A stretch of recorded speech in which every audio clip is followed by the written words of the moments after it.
અમેરિકાએ 50% ટેરિફ લગાવ્યાથી શું અસર થાય છે? ચાલો એક્ઝામ્પલ થી સમજીએ.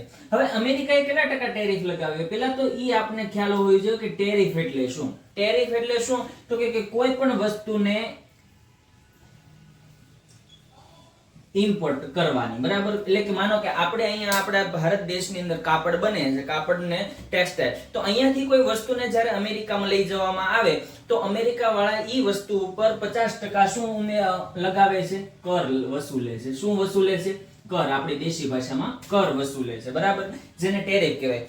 ટેરિફ છે ને એ જનરલ લાગે છે અને ઇમ્પોર્ટ ડ્યુટી છે એ કોઈ ઇમ્પોર્ટન્ટ વસ્તુ હોય, બરાબર, લક્ઝરિયસ વસ્તુ હોય તો એની ઉપર અલગથી લગાવવામાં આવે. પણ ટેરિફ છે એ જનરલ બધી વસ્તુ ઉપર લગાડતા હોય છે.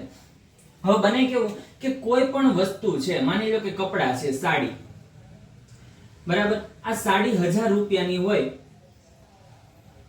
બરાબર, તો એની ઉપર અમેરિકા વાળા શું કરે છે? 50% શું લગાડે છે? કર લગાડી દે છે, એટલે કે ટેરિફ લગાડે છે. કેટલા ટકા? તો કે 50%. તો આ વસ્તુ અમેરિકાની અંદર કેટલામાં વેચાશે? તો કે અમેરિકામાં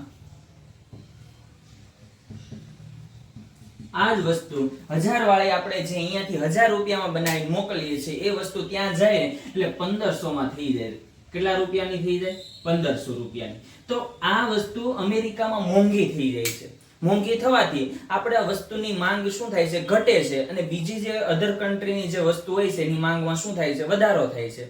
આપણી વસ્તુની માંગ ઘટવાથી જેમ અહીંની જે ટેક્સટાઇલ માર્કેટો છે કે કોઈ પણ વોટેવર જે કંઈ પણ હોય, બરાબર, એનું પ્રોડક્શન ડાઉન જાય. ડાઉન જવાથી શું આવે છે? મંદીનો માહોલ થાય છે, બરાબર. તો ટેરિફ કોને કહેવાય? તો કે આપણે અહીંયાથી વસ્તુ બનાવીને મોકલીએ ત્યાં, બરાબર, એની ઉપર ઈ કન્ટ્રી વાળા એટલે કે સામેની કન્ટ્રી વાળા એની ઉપર શું 50% નો કર વસૂલે એને ટેરિફ કહેવાય, બરાબર. જો તમને વિડીયોમાં સમજાઈ ગયું હોય ટેરિફ તો વિડીયોને લાઈક કરો, શેર કરો અને ચેનલને સબસ્ક્રાઇબ કરો.